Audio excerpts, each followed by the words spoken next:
కడల కానాచి తెనాలి వేద గంగోత్రి ఫౌండేషన్ విజయవాడ సంయుక్త ఆధ్వర్యంలో తెనాలిలో జరుగుతున్న వీణ అవార్డ్స్ జాతీయ స్థాయి చతుర్థ సాంఘిక నాటికల పోటీలు వీక్షకులను అలరిస్తున్నాయి. నాటకోత్సవాలలో భాగంగా తొలి రోజు ప్రదర్శించిన సాంఘిక నాటికలు ఎంతో సందేశాత్మకంగా సాగాయి. తెనాలి కొత్తపేటలోని రామకృష్ణ కవి కళాక్షేత్రంలో వీణ అవార్డ్స్ నాటకోత్సవాలు మంగళవారం ఎంతో సందడిగా మొదలయ్యాయి. కళ్ళ కానాచి తెనాలి వేద గంగోత్రి ఫౌండేషన్ విజయవాడ సంయుక్త నిర్వహణలో 6 రోజుల పాటు జరగనున్న నాటకోత్సవాలలో భాగంగా తొలి రోజు మొత్తం 4 సాంఘిక నాటికలను ప్రదర్శించగా వీక్షకులు ఎంతో ఆసక్తిగా తిలకించారు. ఉదయం 10 గంటలకు శ్రీ కళానికేతన్ హైదరాబాద్ వారి సంధ్య వెలుగు సమకాలీన సాంఘిక పద్య నాటకం ప్రదర్శించారు. తడకమల్లి రామచంద్రరావు రచించగా డాక్టర్ వెంకట గోవాడ దర్శకత్వం వహించారు. కాలం వేగంగా పరిగెడుతుండగా కాలంతో పాటు పరిగెత్తాలనే మానవ నైజం, ప్రేమ, ఆత్మీయ అనురాగాలను భగ్యం చేస్తోంది. బాధ్యతల నుండి తప్పుకునేలా చేస్తోంది. తల్లిదండ్రుల ఆస్తిపాస్తుల మీద, ఆదాయం మీద ఉన్న శ్రద్ధ ఆలనాపాలన మీద కొరబడుతోంది. తల్లిదండ్రుల ఆస్తులు, ఆదాయాలు పంచుకోవడంతో పాటు తల్లిదండ్రులను కూడా పంచుకుని పని మనుషుల కంటే హీనంగా చూస్తూ అనాథాశ్రమంలో చేర్పించే సంస్కృతి పెరిగిపోతుంది. ఇదిలా కొనసాగించాల్సిందేనా? మన పిల్లలు ఇదే సంస్కృతిని కొనసాగిస్తే మన పరిస్థితి ఏంటి? నేటి పిల్లలకు నాయనమ్మ, తాతయ్యలపై ఉన్న ప్రేమ, ఆప్యాయతలైన వారిని రక్షించగలవా? జీవన సంధ్యాకాలంలో వారికి వెలుగు చూపేవారెవరు? వికృతిలో పయనిస్తున్న సమాజాన్ని ప్రకృతిలోకి నడిపించేదెవరు? ఈ ప్రశ్నలన్నిటికీ సమాధానం చెప్పే ప్రయత్నంగా సంధ్య వెలుగు నాటిక సాగింది. ఇందులో నటీనటులు ఎంతో చక్కగా నటించి తమ తమ పాత్రలకు జీవనం పోశారు.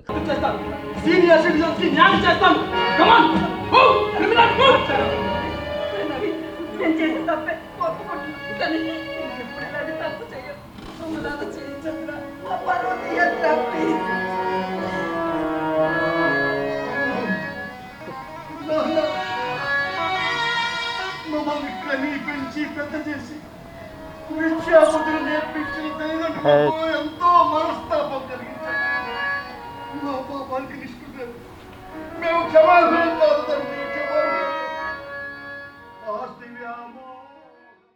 అదేవిధంగా మధ్యాహ్నం 2 గంటల నుండి చైతన్య కళాశ్రావతి విశాఖపట్నం వారి మంత్ర నగరి సాంఘిక నాటకం ప్రదర్శించగా ప్రేక్షకులు ఎంతో ఆసక్తిగా తిలకించారు.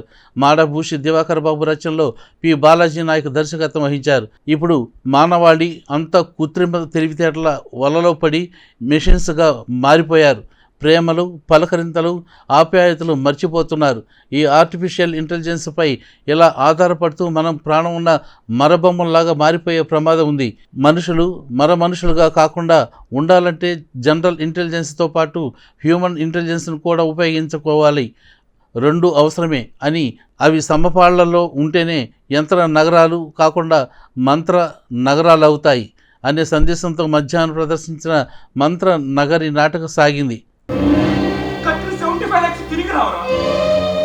ఇన్నేళ్ళుగా నేను కన్న కలలని నా కళ్ళ ముందే కరిగిపోతుంటే ఇంకేం చేయగలరా? ఒక పని చేస్తే తాతయ్య ఏం చెప్తారు విను నవీన్. నేను చెప్పండి తాతయ్య. ఏంటో చెప్పుచావు, ఈ ప్రాజెక్ట్ ఆపేస్తే ఇదే మాట ఇంకొకటి ఎవరైనా ఉంటే చంపి బాధ పెట్టవండి. ఊరేపో కానీ తెలిసి తెలియని పిచ్చివాడు వాక్కు.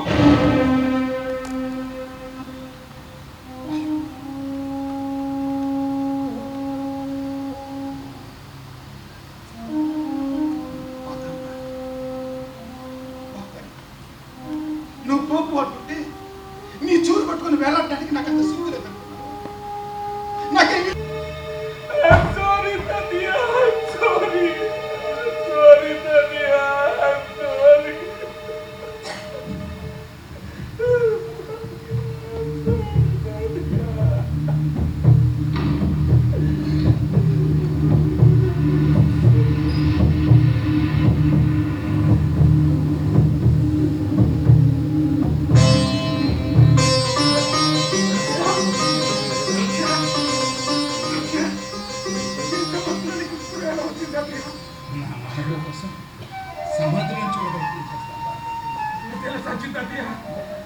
అది యంత్ర నగర్లో సాధ్యం కాదు కానీ మంత్ర నగర్లో సాధ్యం.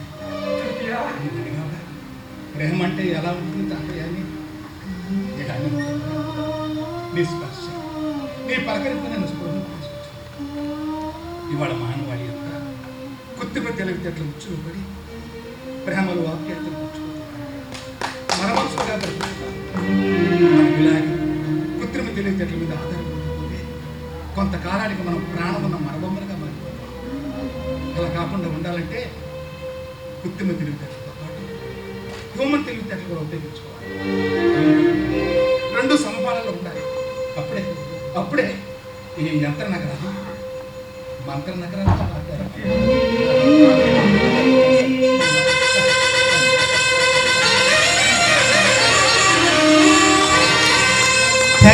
Thanks for watching Mantra Nagari.